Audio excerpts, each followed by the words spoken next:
Uma boa noite aos irmãos que nos seguem via internet, e são muitos, e de longe, alguns de longe. Temos os nossos irmãos em Angola, no Brasil. Um abraço muito forte. Um beijinho muito especial à nossa irmã Filomena, que está em São João da Madeira, também.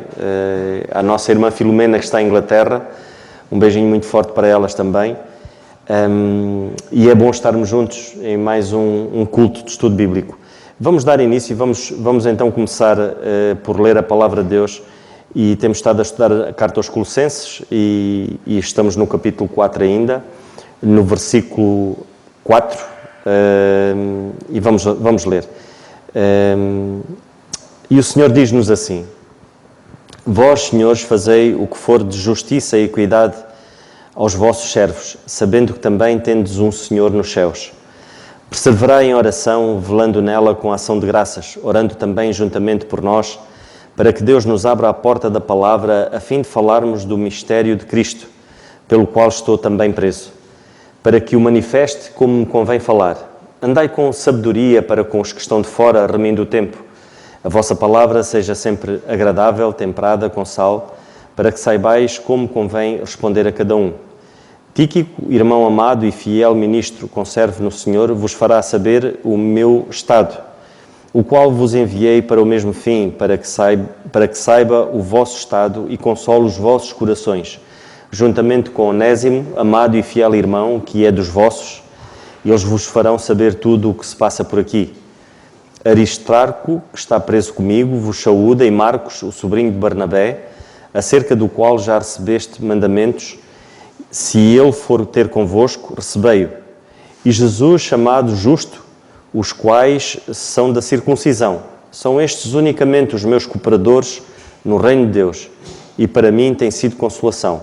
Saúda-vos Epáfras, que é o vosso servo de Cristo, combatendo sempre por vós em orações, para que vos conserveis firmes, perfeitos e consumados em toda a vontade de Deus. Pois eu dou testemunho de que tem grande zelo por vós, e pelos que estão em Laodiceia, e pelos que estão em Hierápolis. Saúda-vos Lucas, o médico amado, e Demas. Saudai aos irmãos que estão em Laodiceia e Ninfa, a igreja que está em sua casa. E quando esta epístola tiver sido lida entre vós, fazei que também seja na igreja dos Laodicenses. E a que veio da Laodiceia, lede a vós também. E dizei a Arquipo, atenta para o ministério que recebeste no Senhor, para que o cumpras. Saudação do meu punho, de Paulo, lembrai-vos das minhas prisões, a graça seja convosco. Amém. E foi a leitura da Palavra de Deus. Nós vamos passar neste momento para o nosso irmão Alberto. Temos uma participação do nosso irmão Dário também, que neste momento peço as vossas orações aos irmãos que estão longe também, que orem pelo Dário e pela esposa, pela Bogomila.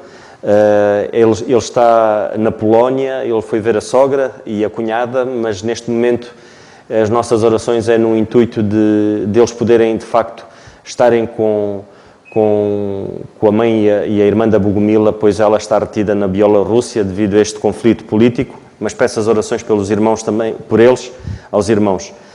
Mas vamos então passar ao nosso irmão Alberto. Graças a Deus por sua palavra. Louvo ao Senhor por cada irmão que recebe meus pequenos pensamentos, pelo respeito e consideração. Colossenses capítulo 4, agora no verso 5. Andai com sabedoria para com os que estão de fora, remindo o tempo. O que você faz com aquilo que você sabe? Uma outra pergunta para a nossa reflexão: como você é visto pelos demais, pelos outros, por aqueles que são fora do seu ciclo de amizade? Será que estão enxergando a ti com ar de superioridade? Ou você é um cara radical, uma pessoa radical?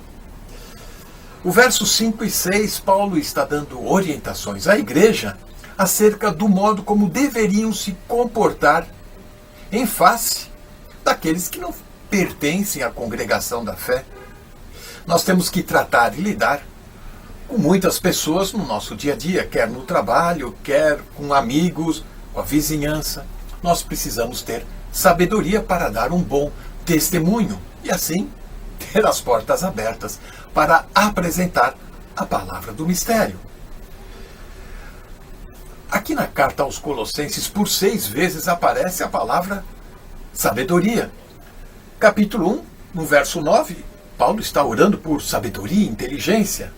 No verso 28, ensinando todo homem, em todo tempo, a sabedoria.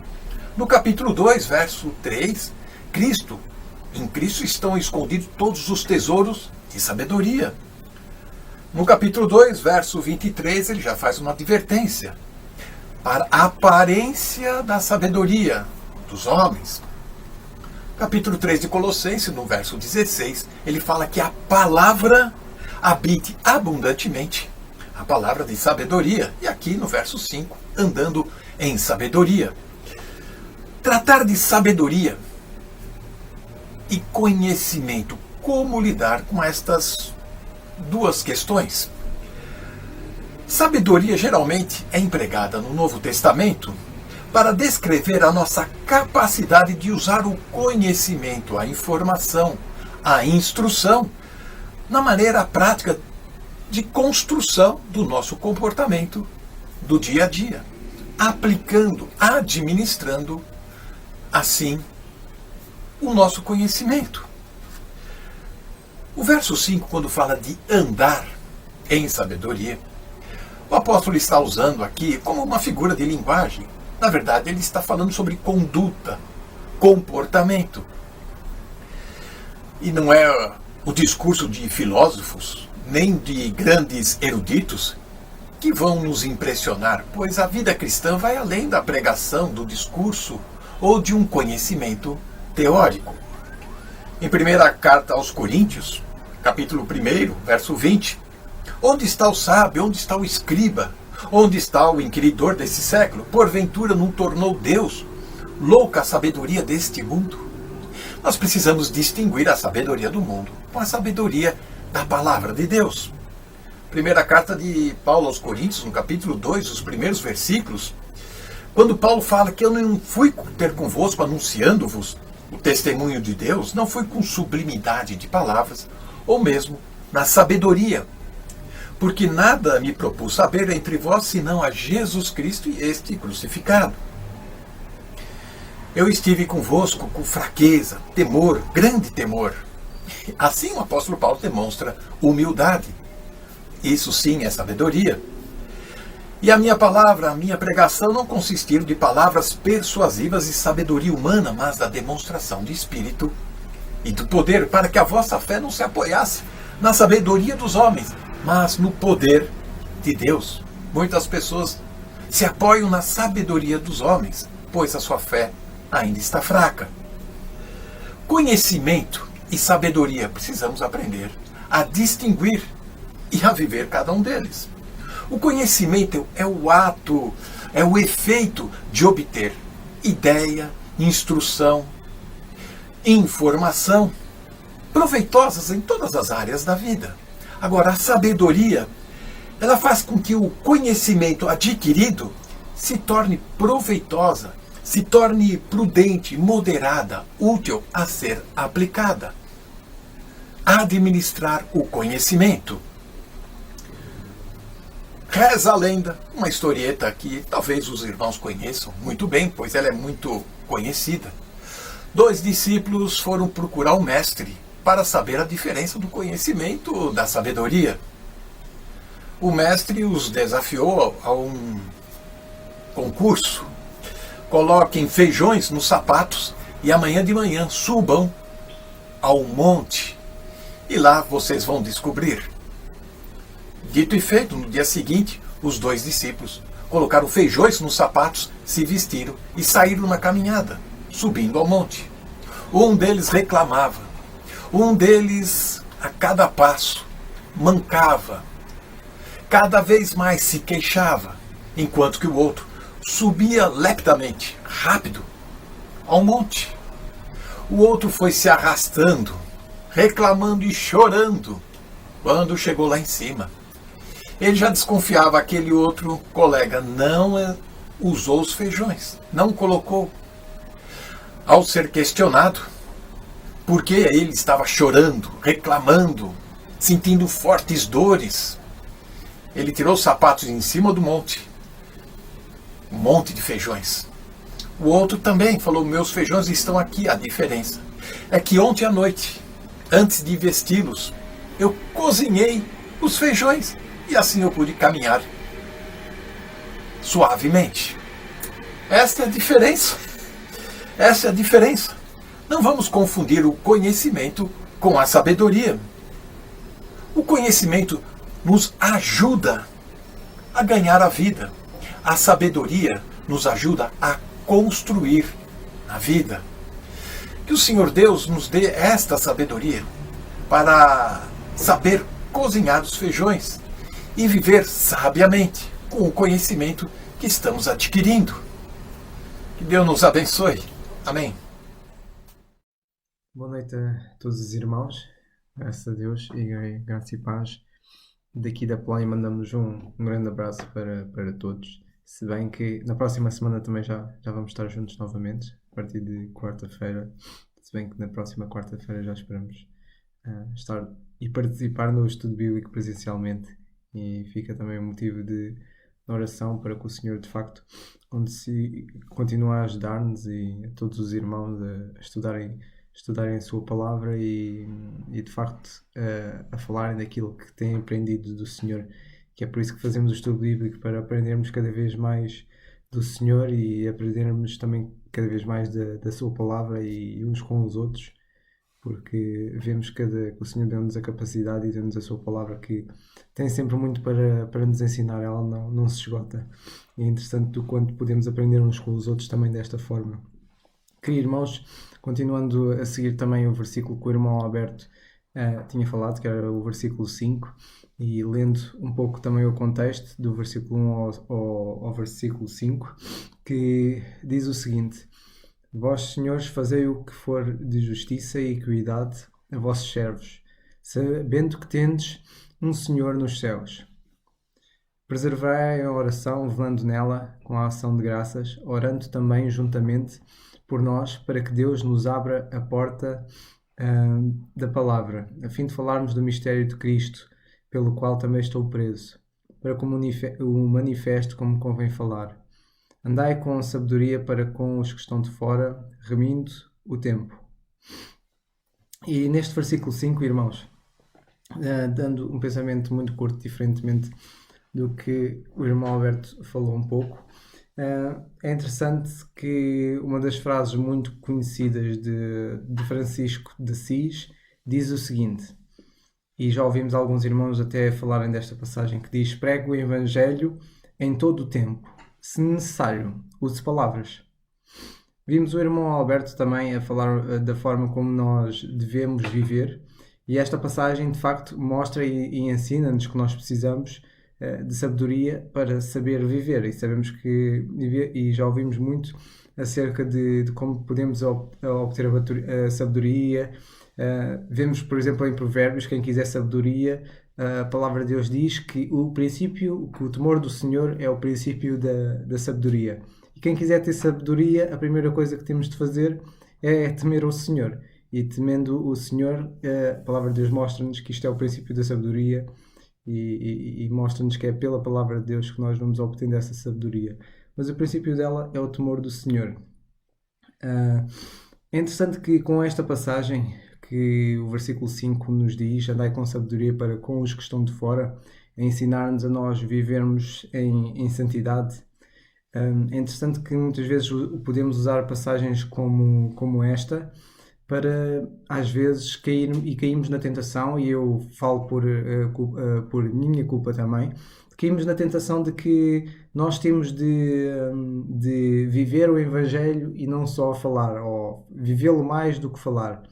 E muitas vezes usamos isto como desculpa para não evangelizarmos, não falarmos de Cristo aos outros. Como é que eu vou falar de Cristo aos outros se eu não vivo de tal forma? Apesar de ser uma inconsistência e apesar até de ser expectável da parte do Senhor que nós vivemos conforme a sua palavra e de forma santa, não é? E de forma correta e de forma pia e vivemos piamente. Isso é expectável da nossa parte, mas muitas vezes nós usamos isso como desculpa para não falar de Cristo aos outros.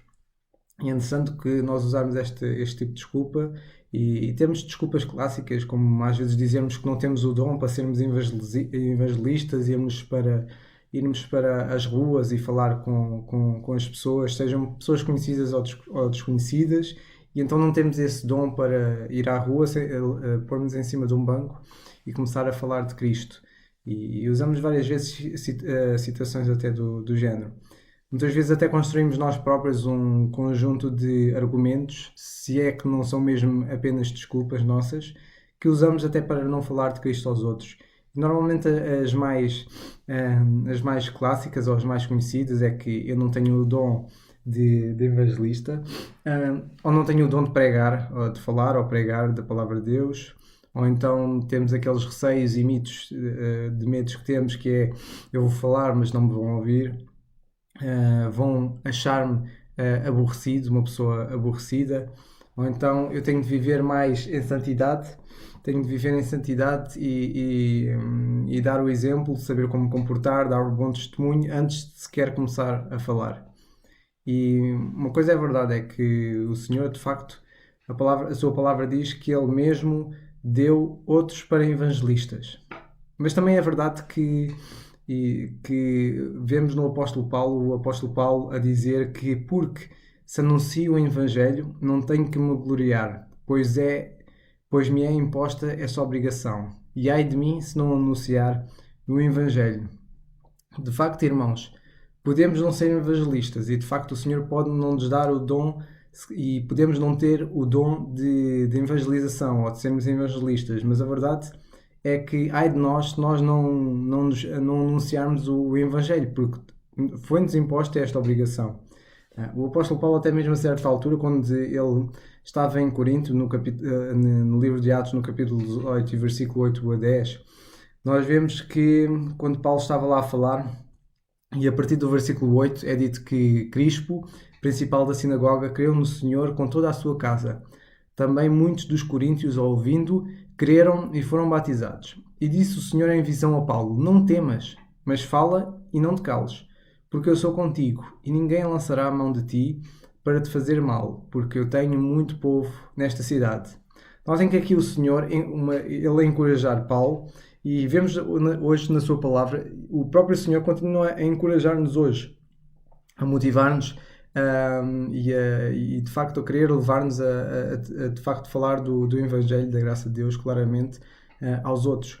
Podemos não ser de facto evangelistas, mas isso não quer dizer que não tenhamos de evangelizar.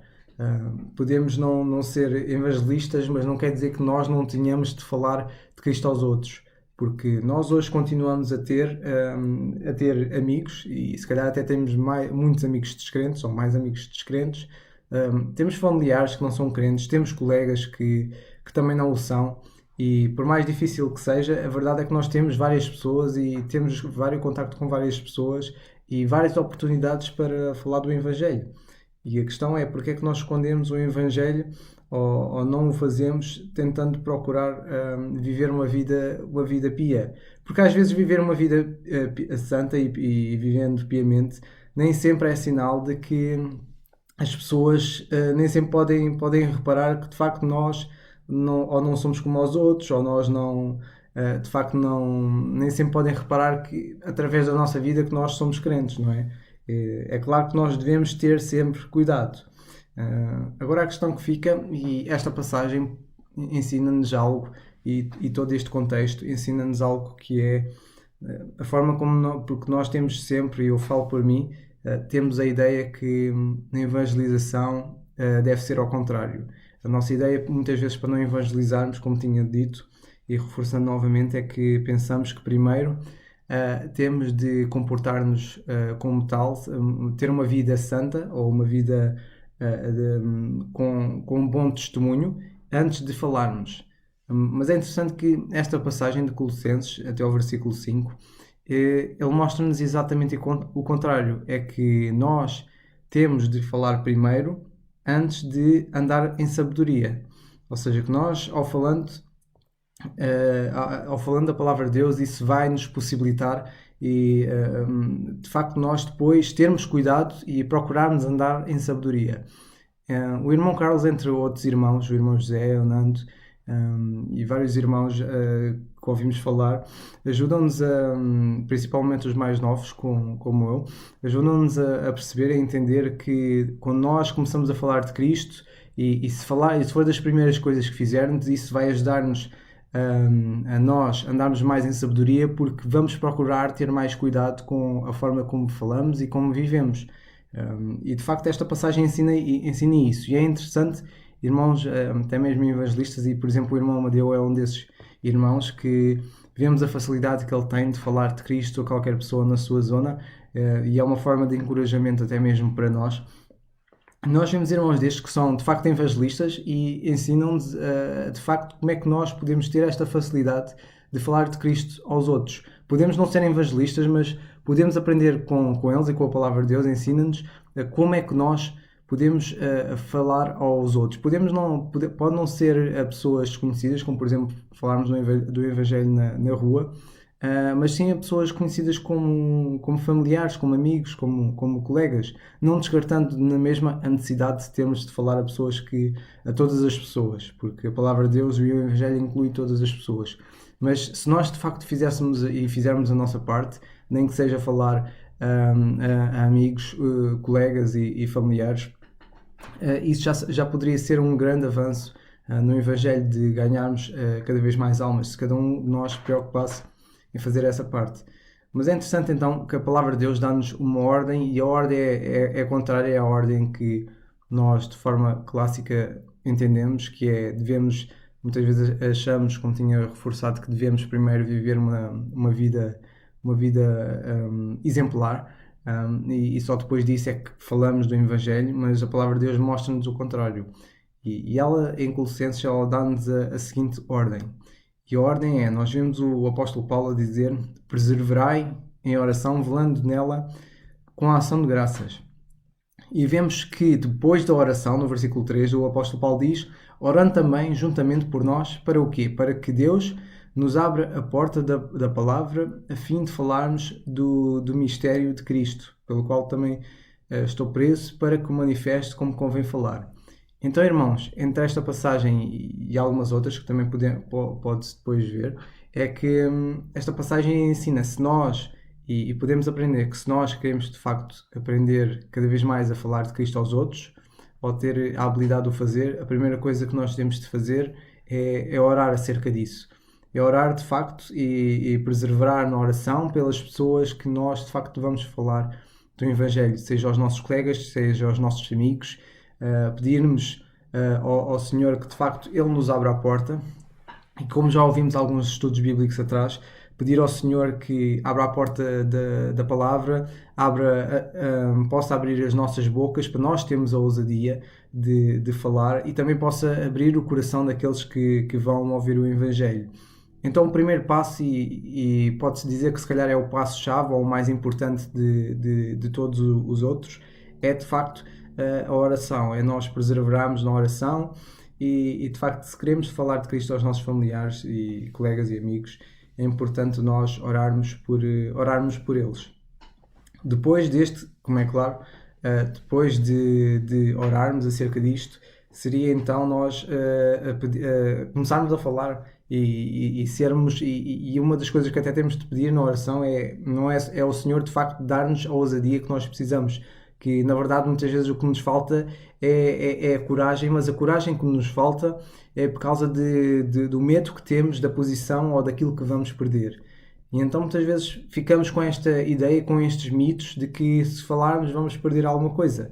E muitas vezes não passam de meros monstros de ilusões na nossa cabeça. Porque como é que nós podemos perder algo que se calhar nunca tivemos? Ou desmistificar a ideia que tínhamos? E quanto mais tempo nós ficarmos calados, mais difícil vai ser nós falarmos. Não quer dizer que seja impossível, mas vai sendo mais difícil por causa dos medos que nós vamos tendo e criando cada vez mais.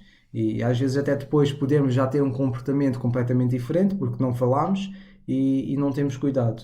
E então daí é importante nós pedirmos ao Senhor e orarmos para portas abertas, bocas abertas, as nossas, termos a ousadia e os corações abertos.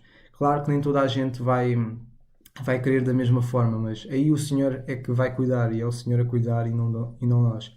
Por isso temos essencialmente estes 3 passos, que é preservarmos na oração e orarmos por esses motivos que também já foram mencionados no estudo bíblico anterior.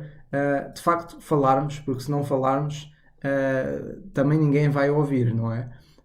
E daí ser importante, e vemos até o Senhor a encorajar o apóstolo Paulo a dizer: não temas, não tenhas medo, mas fala e não te cales. E então precisamos ter essa sabedoria para perceber quando é que devemos falar e não nos calar. E vemos que o Senhor dá-nos esse encorajamento de nós falarmos e não nos calarmos.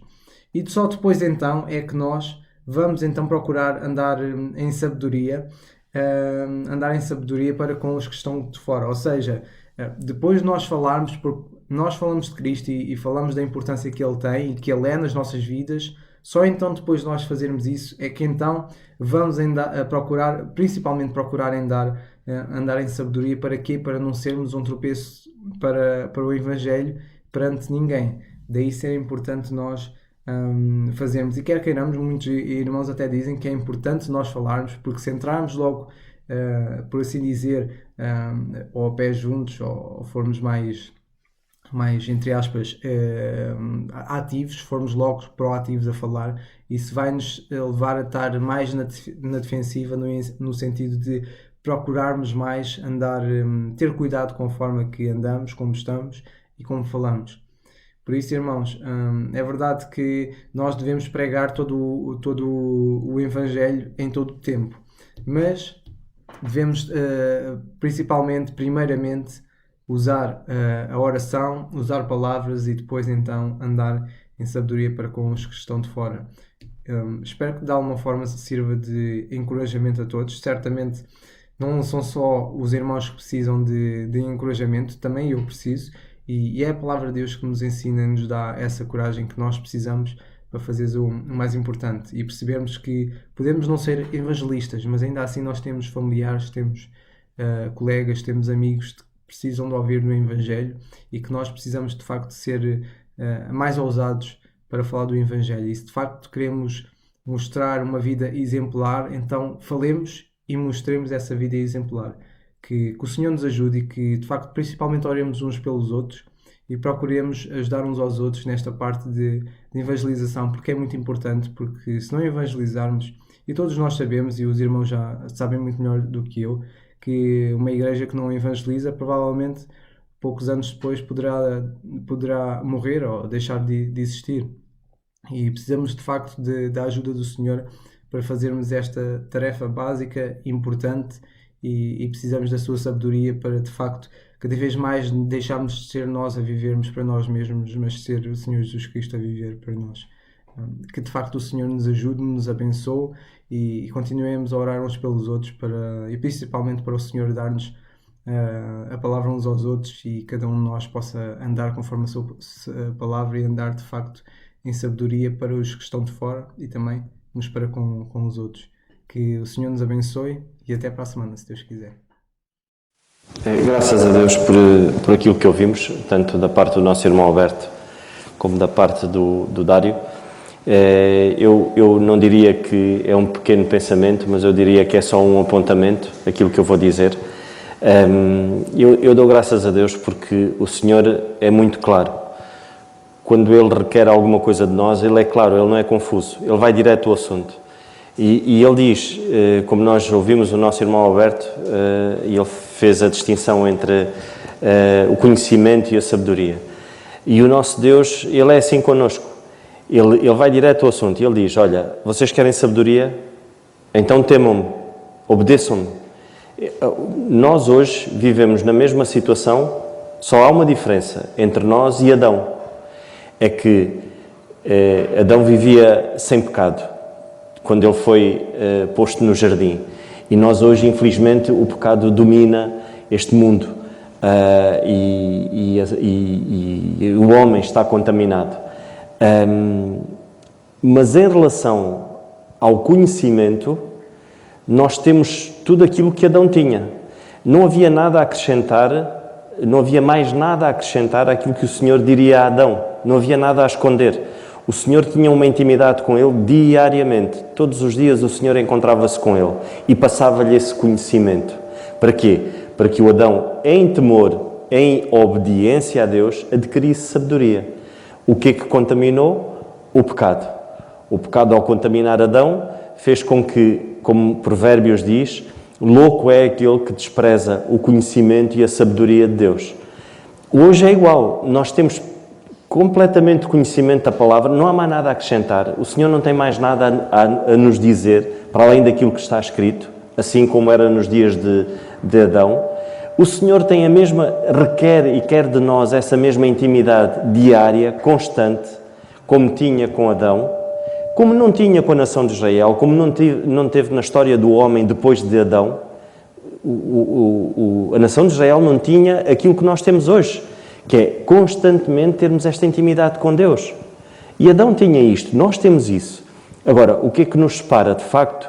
O que é que faz com que nós não possamos adquirir essa sabedoria, para andarmos em sabedoria, como nos diz aqui no versículo 5? É de facto o pecado.